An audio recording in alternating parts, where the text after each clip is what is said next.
Hey, welcome everybody to this Facebook Live. It is Thursday, January 27th. For me, it's just about 3 p.m. Eastern. Some of you, you'll be Pacific and Central. But as we start to warm this up, I just ask if you could please drop your name in the comments. Let me know where you're from. That way, as we start this discussion, we could hear from you and talk with you and just have a great conversation. Today, we're going to have a really great guest. We are going to be talking about fighting trafficking and the involvement of men and how important it is for men to be involved in this fight because men are the primary perpetrators, and so we need to turn that around. So we're going to get in that discussion here pretty quick. In the meantime, please, as you're just coming on, put your name down in the comments. Let me know you're here, and that way I can take a look at who's watching, and that would be really helpful. And comment as well. Let's see here. What do we got? Who's with us? No names yet. Go ahead and, like I said, throw your name in the comments. I know people are watching because I see the little heart likes being done. So please, love to just like I said, just throw your name in the comments and where you're from, and we'll get started in just a little over 3 minutes. And this is going to be just a great discussion between me and our very special guest today, and we'll get into that in just a moment. I do want to just let you know that for those who are going to be with us, I'm going to give you an opportunity. Actually, our guest is going to give us an opportunity to give away one of his books. So, be ready for that, and I'll tell you how to do that and what you'll need to do for that one in order to have an opportunity to win that book. So while we're counting down, almost 2 minutes before we really get this thing started, again, let me know where you're from and what you know about this fight of sex trafficking. A lot of people have thoughts and opinions. What does fighting sex trafficking mean to you? Let me know and help me get an idea of where your awareness level is at, if you can. That'd be really great. I am going to use the Facebook app on my phone so I can track who's with us, who's watching. I'm sure there's a couple of you out there that I know. I'm just waiting to see my buddy Drew pop on. I'm waiting to see some other folks pop on. So, anyways, please just go ahead and just let us know if you're there, and that'd be really great. Let's see here. Let's go. Let's look. I'm just gonna pull up the Facebook Live on my phone so I can make sure everyone's seeing this. If there's any technical challenges, please let me know, because these things are that kind of stuff always happens. So that would be just great if you could just give me a shout out. Can you hear me? Anybody? Hello? Can you hear me now? That would be really helpful.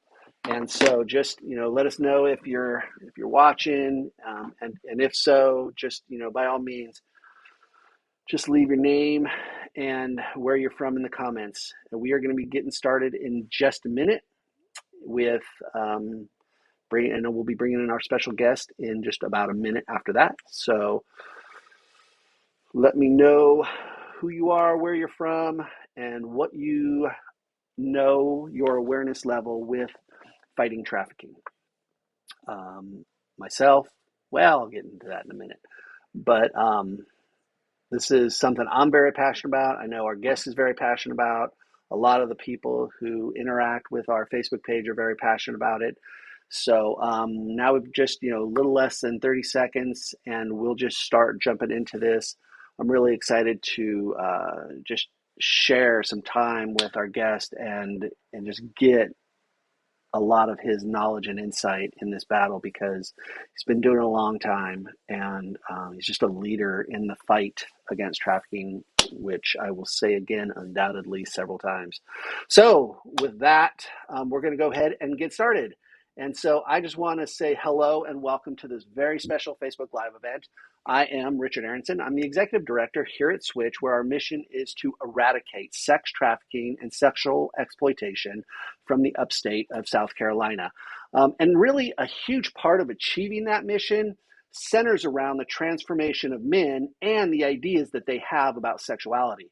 And so that's something we're definitely going to be getting into once I bring my guest on. And so when it comes to sex trafficking and sexual exploitation, men are the primary perpetrators.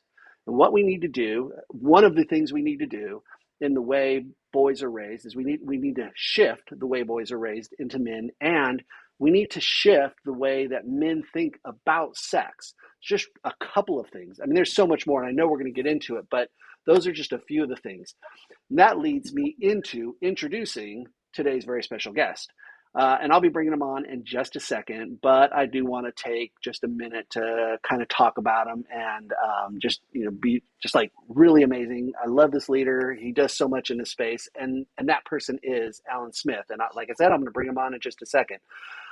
So Alan serves as the executive director of Saving Innocence, which is a anti-human trafficking, community-based organization focused on the recovery and the restoration of child sex victims of sex trafficking. So I could go on and on, but I don't want to. Without any more talking, let me go ahead and bring Alan onto the screen.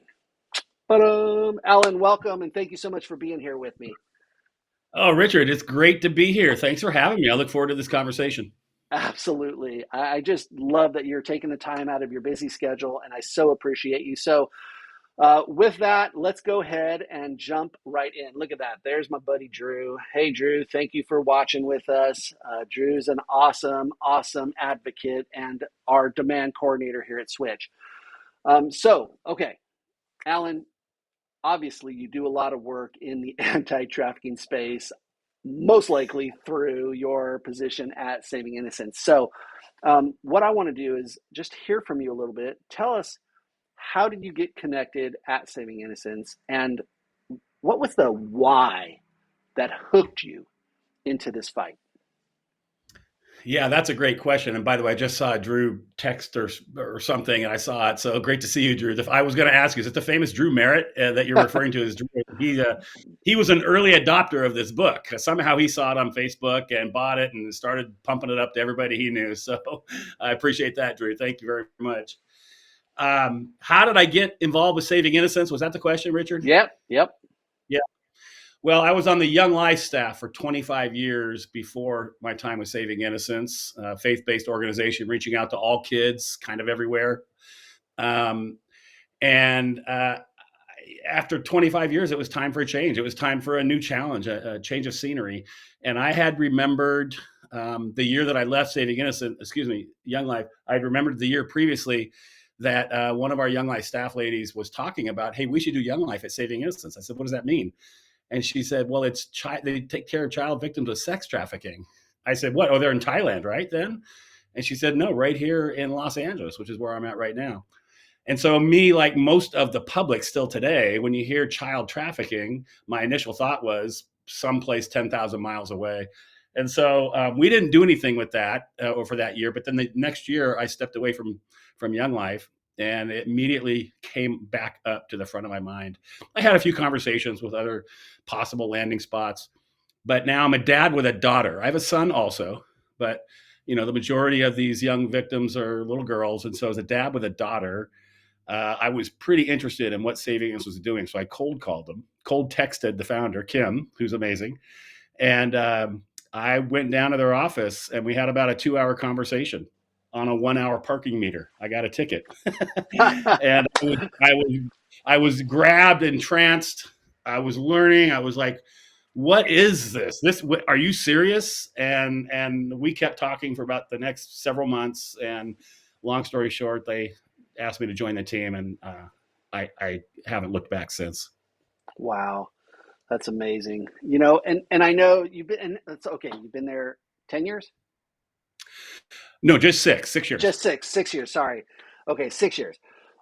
So in the last 6 years, I know that you've probably heard terrible, horrible stories.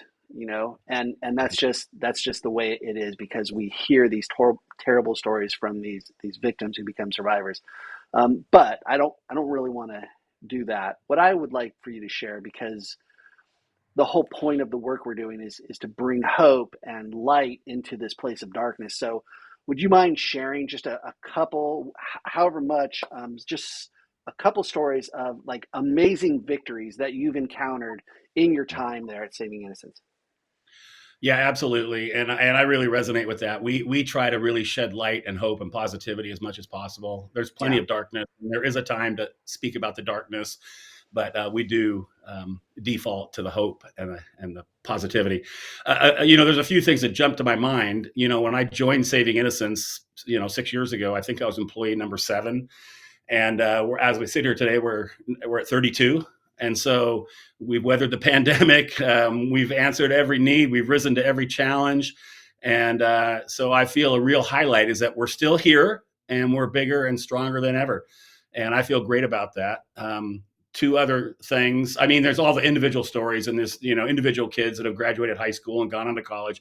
There's those kinds of things that happen that we celebrate on a regular basis. But as far as the agency wide, we have just recently launched and launching a foster family agency underneath the umbrella of Saving Innocence. We found out that the biggest contributor to the availability and vulnerability of these kids is the lack of a healthy, intact, loving, and protective family. Yeah. And so we jumped through the hoops, about a 4-year process, and we got licensed by the state and by the county. Wow. And now we're looking for the correct families, with the proper heart and mind about it all, be trained by us, and then be joined by kids that we are currently taking care of. And then we're going to support them ongoing. It's be a game changer for the lives of these kids. So that's a real highlight. And Wow. then just briefly, the most recent one, we've just been named through a federal grant and a federal authority to co-lead with the LA County Sheriff's Department, the largest human trafficking task force in the country, which is based in Los Angeles. And so we're the co-leaders of it right now. And we're Wow. setting up lots of efforts, and the Super Bowl's coming to LA in a couple of weeks. And so, we're doing Yeah. all kinds of things around that. So those are just a few things that are pretty fun for us. Wow, that's really amazing. Those are great stories, and I'm just like, applause to you for being in there and doing that work. So thank you just for being one of those spearhead leaders. I love it. So I do want to switch gears a little bit, because I absolutely want to talk about your book, and I know where I'm at and the work I do. I can only imagine what your day-to-day life looks like. You've got to be, extremely busy, and so with all of these things going on in your life, and just all the tasks of leading an organization, when and how did like the idea that, hey, I need to write this book, men fight for me, when did that just grip you and you like knew you had to do it? And tell me a little bit about that. Yeah, that I get asked that question a lot. And I like that you chose the words that you had to write this book, because I do feel like I had to write it, Mm, that I have a unique perspective being a male in this work, as you can yeah. identify with. And yeah, so when I first came to Saving Innocence, there's a few things that became really, really obvious really quickly.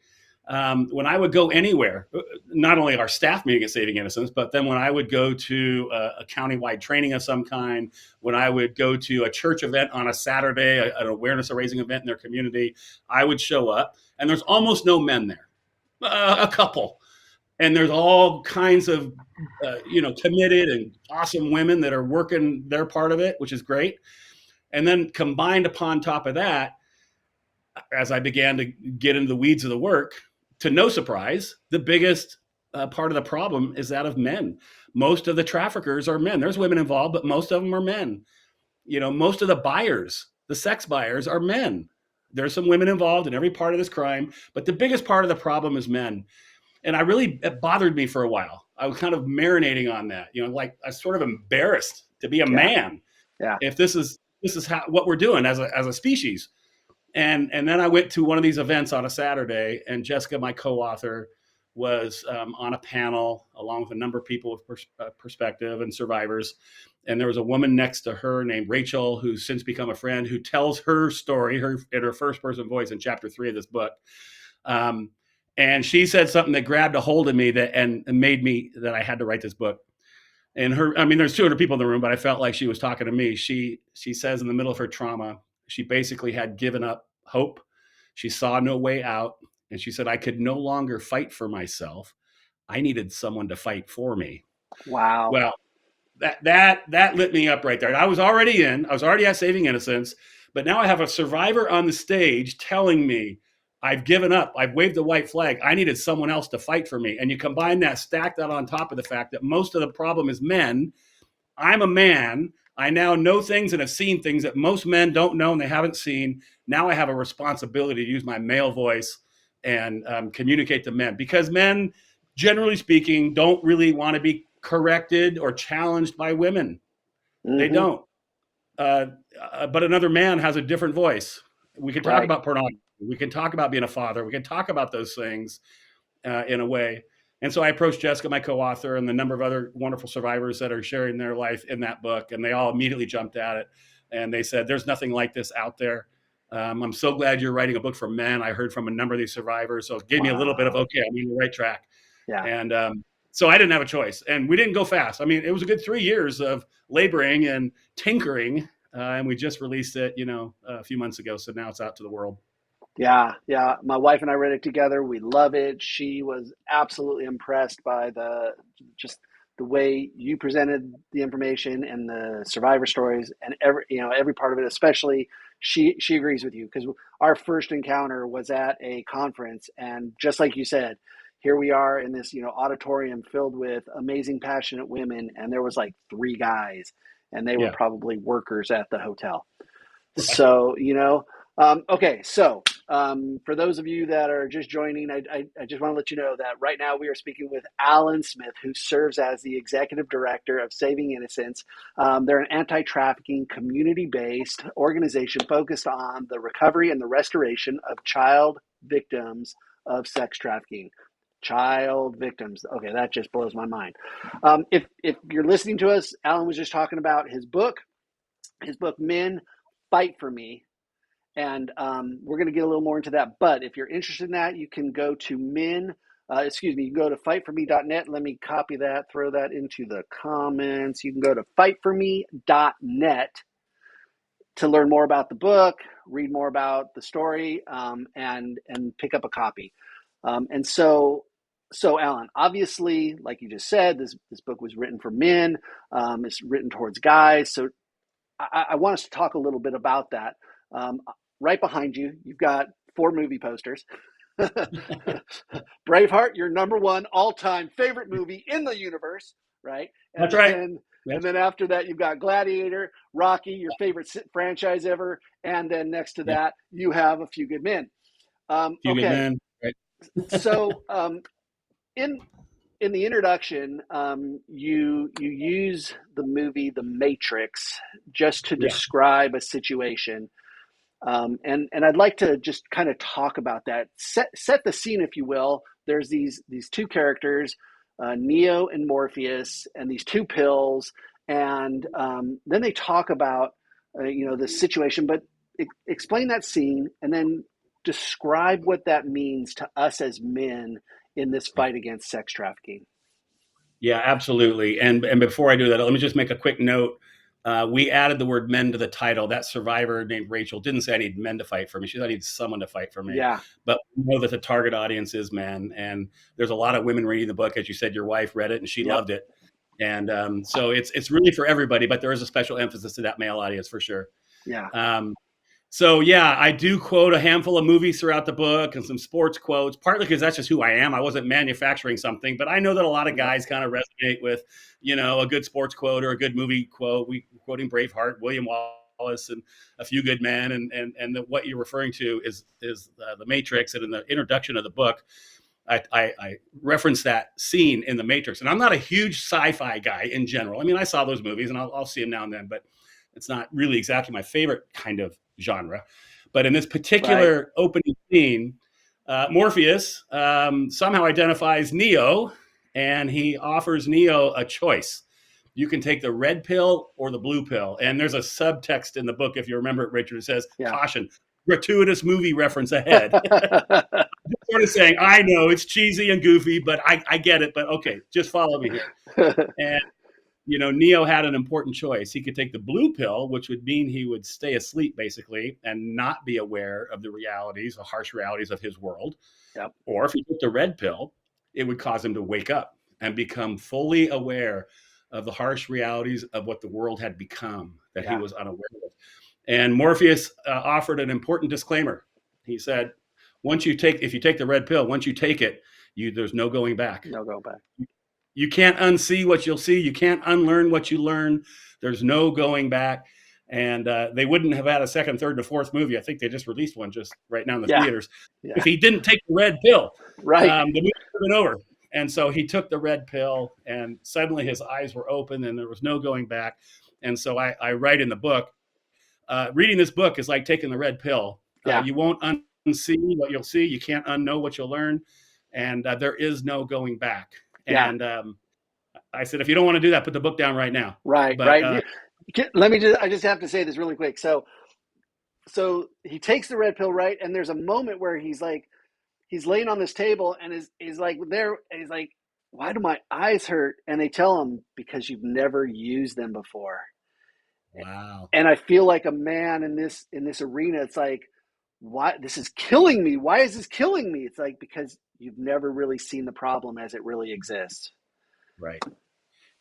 That's an interesting. I didn't pull that out. I didn't put that in the book, but that's a really important part of this, because part of the message of the book is we're trying to get a hold of men. It's not man shaming. It's not a bunch of guilt thing. It's like, guys, let's open our eyes. Yeah. Let's think differently, live differently. And I know after my first cold call meeting at Saving Innocence, I started seeing things I hadn't seen before. And I started, seeing things on billboards and just stuff that was coming across my news feed. It's like, wow, this is a bigger problem. And we need all the guys to engage, to jump in, to do their part. And we explore that in the book for sure. Yeah. Wow. That's so good. Thank you for sharing that. That's amazing.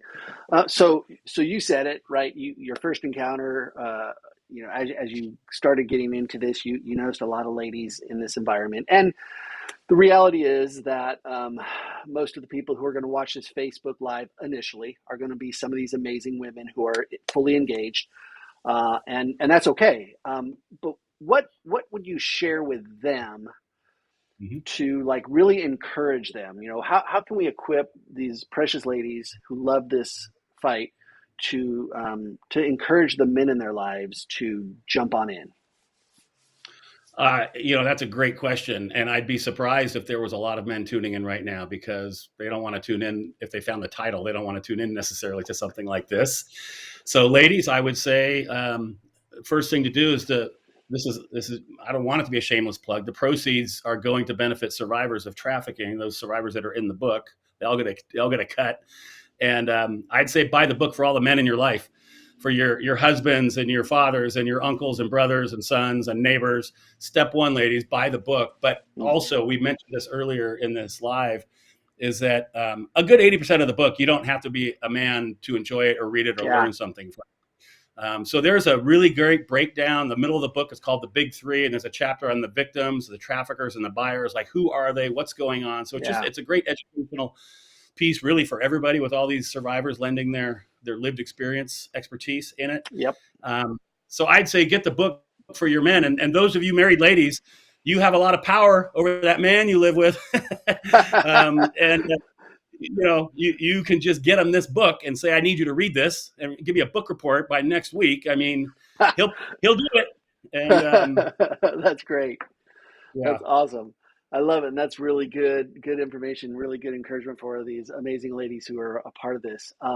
So the subtitle, if you will, right, is The Role of Authentic Masculinity in Ending Sexual Exploitation and Trafficking. And so in chapter 4 of the book, you kind of lay out these 4 pillars of what authentic masculinity is, what that looks like. And, I mean, you go into a lot of detail before you start even talking about the 4 pillars, about how you came at them. And that in itself was amazing to me. You and a couple of buddies got together and were like, we have to do this for our sons. We have to figure this out. We need to pass this on to them. So in this short little time that we have, share a little bit with us about the four pillars, and as much or as whatever kind of detail you feel like you can go into. Let's just talk about that. Yeah, no, thank you. And I would say this, that authentic masculinity, powerful, helpful, healing, healthy masculinity is the antidote to this broken world. When I say men are the problem, someone say, which problem do you mean? I say, well, pick one. You might have a hard time finding a problem, a major problem that's not caused by men somewhere, someplace, but especially this exploitation and trafficking. And Yeah. so this is the antidote. What does it have to do with ending trafficking? Everything. Yep. And because there's a toxic, there's a hurtful, there's a harmful, there's a masculinity that demeans and degrades, that's pushed out every day, all day long through music lyrics and movies and everything. And so we Yep. have a big job, men. We have to get our guys together, and we gotta stand strong. And so I'm offering in chapter 4 the definition of a real man. What is a real man? Is it the first time he has sex? Does that make him a man? That's what a lot of the popular culture might want to tell you. Is it Right. an age? 18, 21? Is it when he gets married? Like, what is it? Nobody knows. There's no agreed upon definition. So allow me, if I will, to humbly submit the definition of an authentic, real man, authentic, Bring it. helpful Yeah. masculinity. Pillar Yeah. number 1, he accepts responsibility. He does what he says he's going to do. He accepts his responsibility, doesn't run from it, doesn't shirk from it. So not only the responsibility that he actually has, that are actually his responsibilities, an authentic man who's wanting to engage in the bigger picture will even look in his community, maybe his city, maybe his country or the world, and he might own and take some things on to fight for that aren't technically his to fight for. So he accepts responsibility. Number 2, he leads courageously. I quote the Commandant of the Marine Corps in this part of the book, where he says, courage is not the absence of fear, it's the ability to work through the fear and conquer it and overcome it. So I feel like an authentic, powerful, masculine, helpful male is he's accepting all the responsibilities in front of him, and he's leading courageously. Now, if we're going to get enough men to stand up against the exploitation and trafficking of women and children, it's going to take some courage. Because, man, you're going to have to stand up to some of your friends. They might Oh. suggest something to do on a Friday night, and you're going to have to say, no, guys, we're better than that. We're not doing that.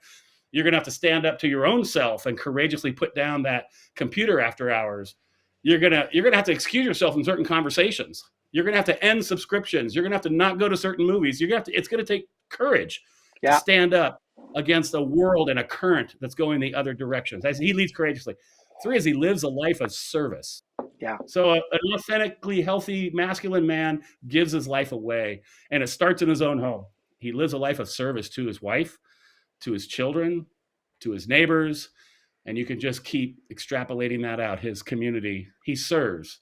He Wow. doesn't give, he doesn't take, he serves and he gives. And then number 4 is a little bit more abstract, but he understands that who he is more important than what he does.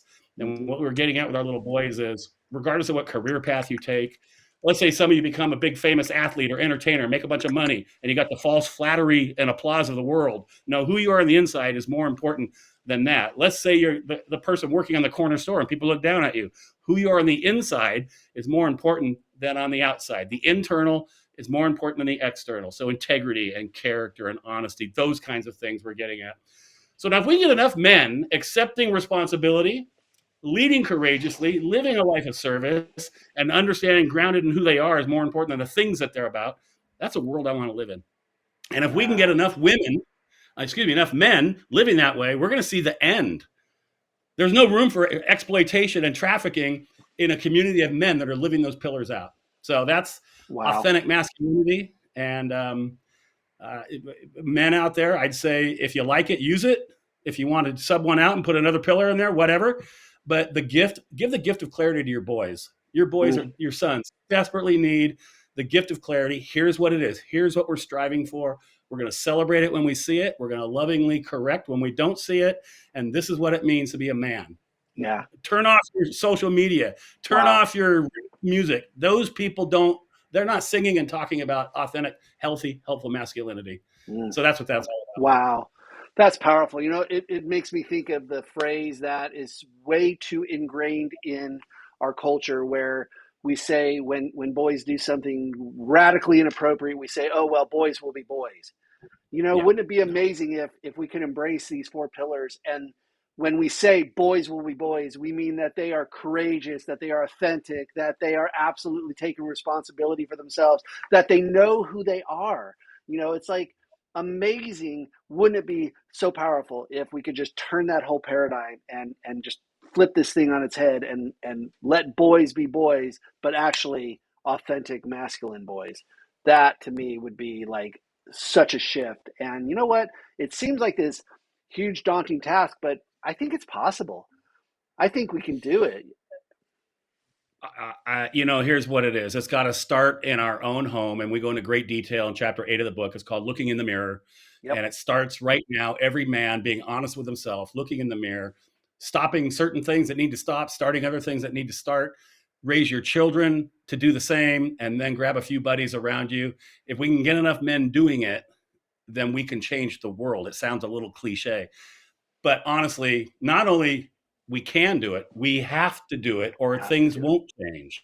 Have to do it. Things will not Yes. change. We have no hope unless we can get men saying, no more, not Right. on my watch. This is not Right. going to happen anymore. No, it's a Right. big no. We're not doing this. Right.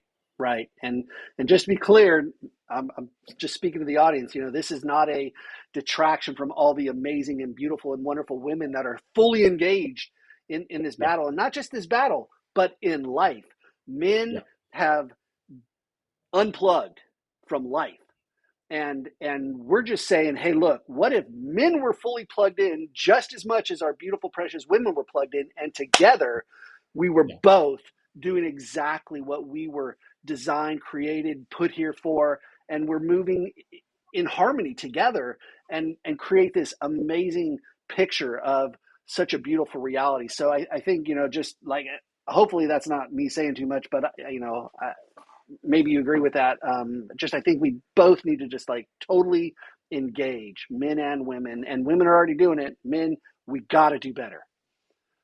Oh, no, I agree with that 100%. The sentiment is not to detract one bit from all Yep. those amazing women doing great Yep. stuff. Like, where would we be without them? It's now adding a missing ingredient to them is a bunch of Exactly. strong, helpful, positive men. And Yes. together we can team up and do what needs to be done. That's it. That's exactly it.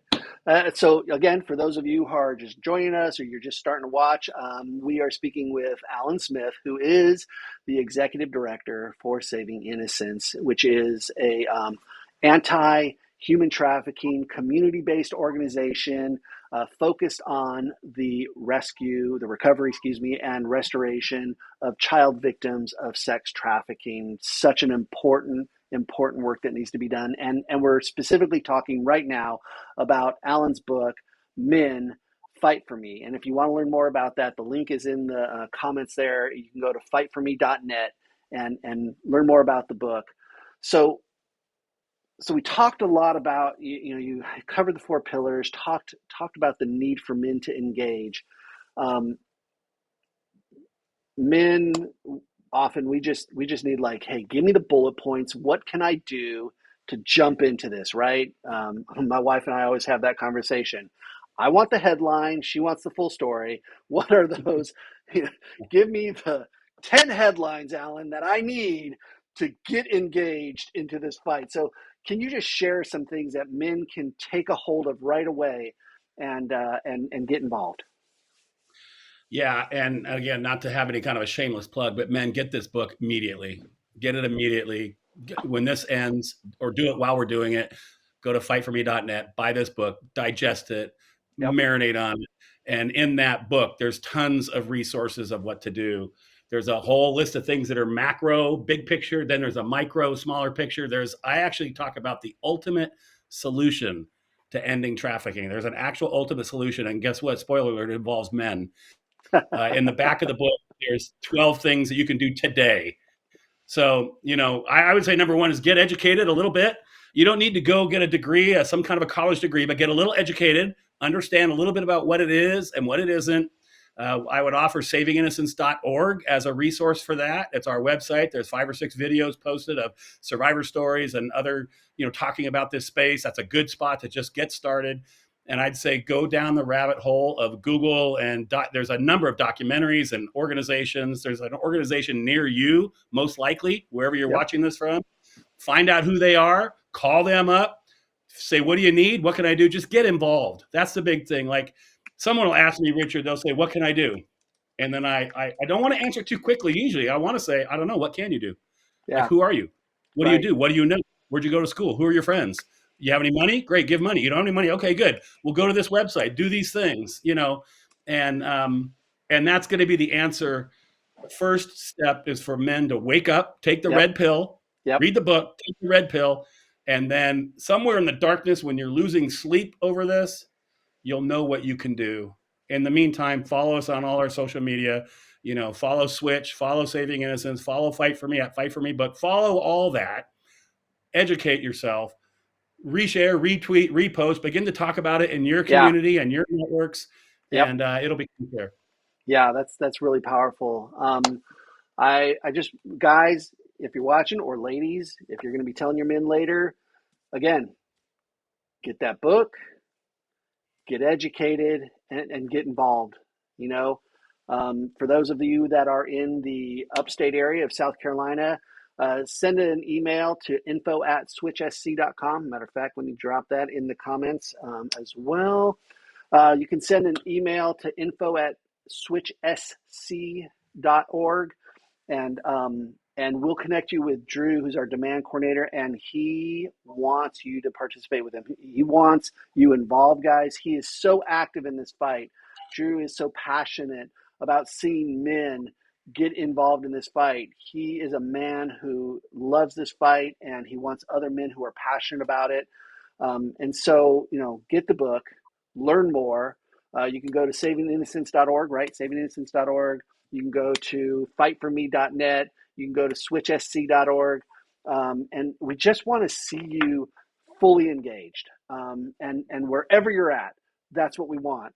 So first thing, go get the book. Go to fightforme.net, pick that book up. And then when you're ready, especially if you're in this area, by all means, send us an email.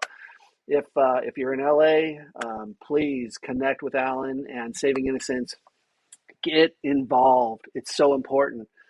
So okay. There's a lot of information there, just a lot of stuff for guys, and again, this is not about guy bashing. We're not. There's no shame here. Let's be honest. Look, guys. Um, I'm deeply involved in the church world, and I know that at least 50% of men who are in churches are involved in porn. Uh, Pastors find it really hard to talk to their men about porn. Many pastors are addicted to porn.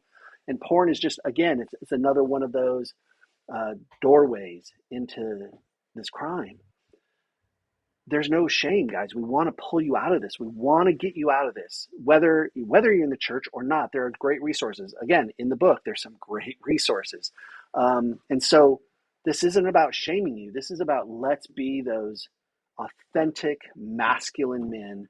And please just do us a favor and get the book. And speaking of that, getting the book, I want to give some folks an opportunity to get the book. I want to give one person an opportunity to get the book for free.